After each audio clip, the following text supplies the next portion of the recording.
Mesdames et messieurs, merci d'être avec nous sur Afrique Média pour ce tour de l'actualité mondiale. Avalanche du Népal en France, les enquêtes et les recherches ont été arrêtées. Un effondrement au mont Malasku dans l'Himalaya a fait le week-end 9 morts, dont 4 Français.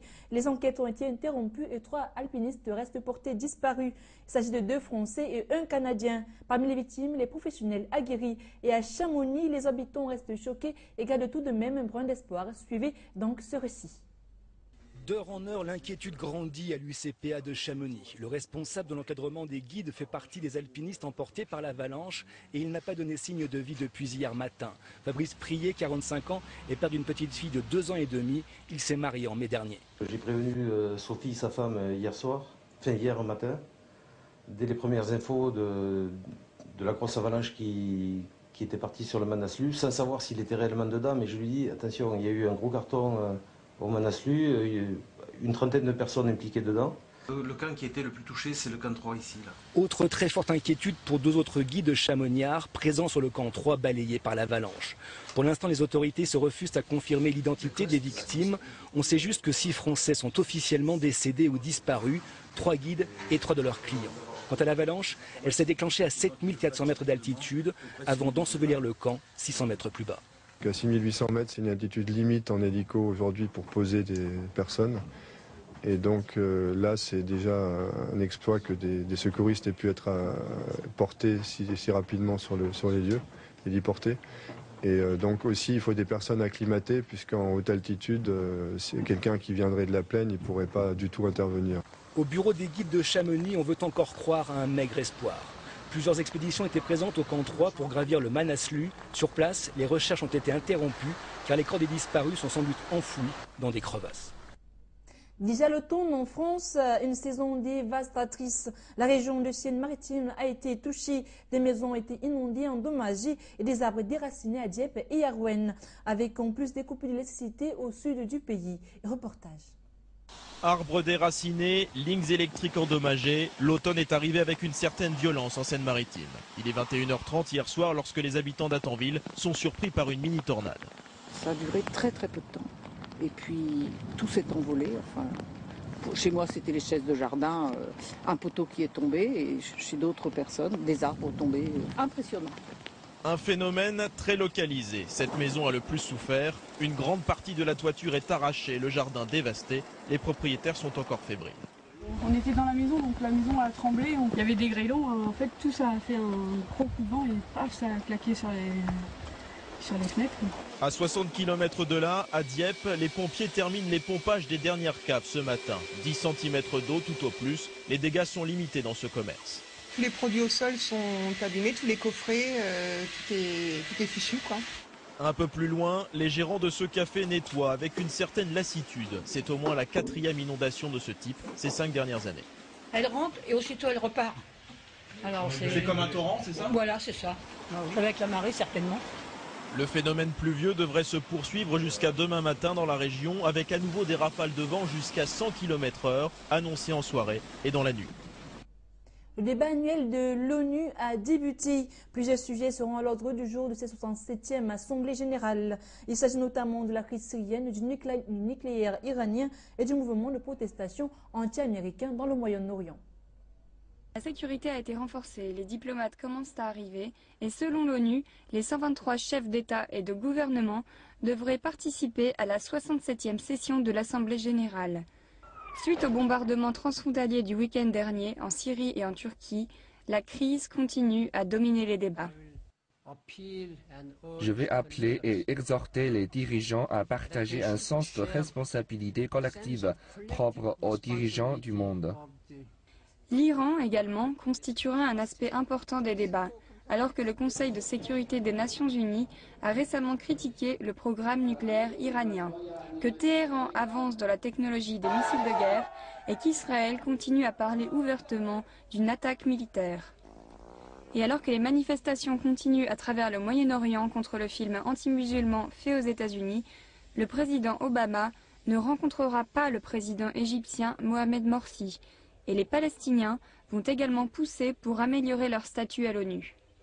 Dans une année marquée par les conflits, la politique de réconciliation du Myanmar devrait se démarquer. Le président Thein Sein va s'adresser à l'Assemblée et sera le premier civil à la tête du gouvernement à le faire. Son discours intervient alors que Daw Aung San Suu Kyi est actuellement en visite aux États-Unis. Le thème de cette semaine à l'Assemblée générale de l'ONU sera la résolution pacifique des disputes internationales. Et quelques pays asiatiques, comme la Corée du Sud et le Japon, devraient soulever la question des disputes territoriales, suivies par d'autres. Possible divorce au sein du gouvernement français sur la question de l'adoption du pacte européen sur la stabilité financière. Le parti écologiste a voté contre, le parti socialiste lui s'y est rattaché. Une situation qui pourra remettre en question l'avenir des deux ministres de l'écologie au sein du gouvernement. Compte rendu.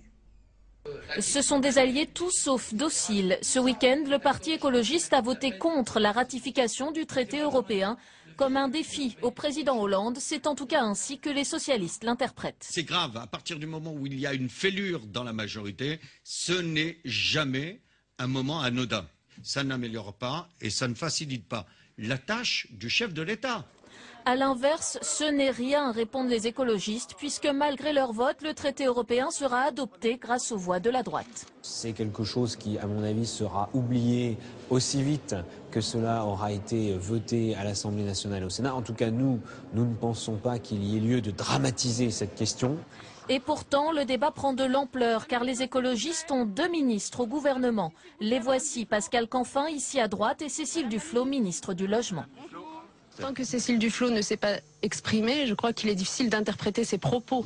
C'est à elle de nous dire ce qu'elle pense de ce vote. Mais pour l'instant, Cécile Duflot, embarrassée, refuse de répondre. Car une question se pose, dans ces conditions, les ministres écologistes peuvent-ils rester au gouvernement? Oui, je souhaite qu'ils restent. Ils font du bon boulot au gouvernement.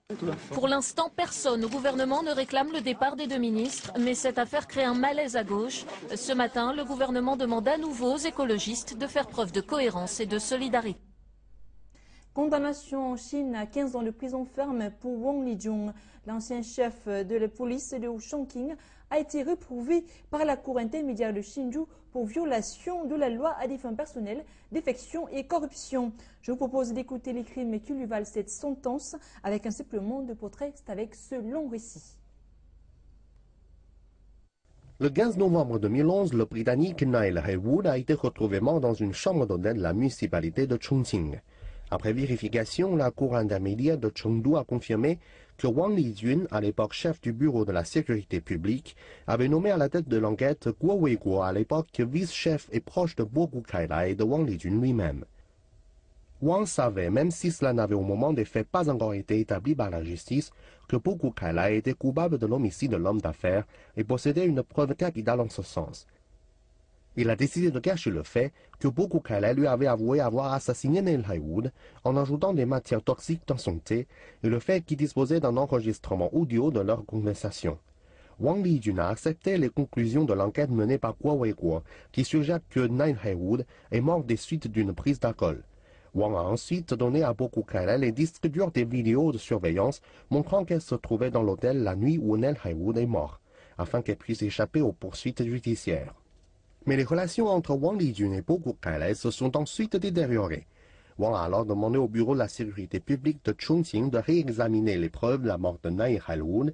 Il a aussi présenté des documents audio dans lesquels Bo Guokai lui raconte le processus d'empoisonnement de la victime.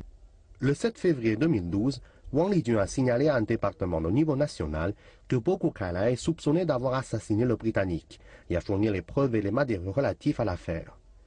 L'enquête menée par le département de la sécurité publique a dévoilé que Bo Guokai était impliqué dans l'affaire.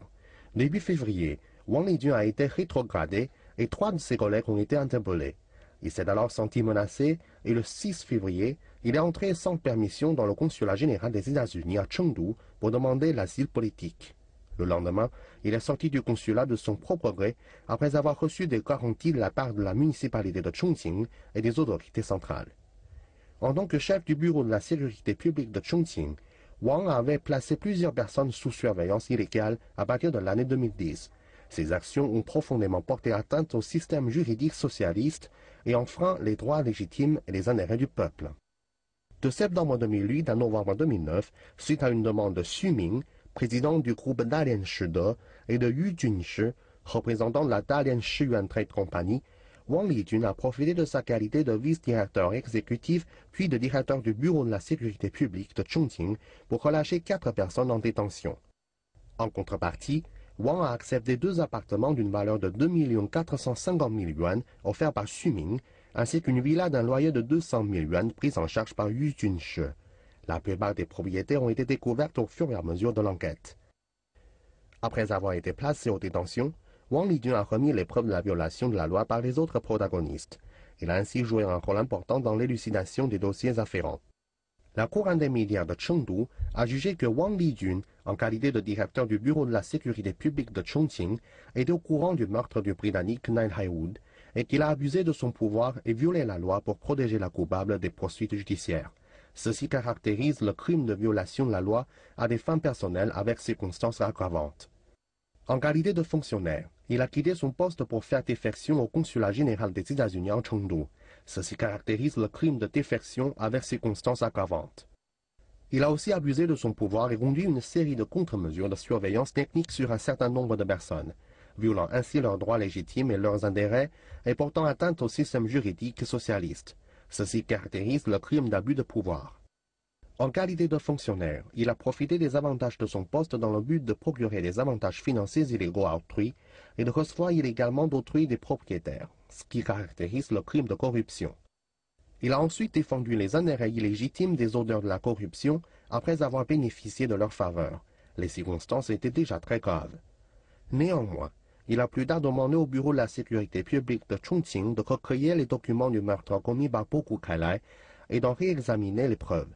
Assistant activement à l'enquête, il a joué un rôle important dans l'élucidation du dossier et a ainsi gagné la possibilité de recevoir une peine moins stricte pour le crime de violation de la loi à des fins personnelles. Pourtant, en qualité de fonctionnaire et donc de détenteur de secrets nationaux, il a fait défection dans une administration étrangère, une action qui mérite une condamnation à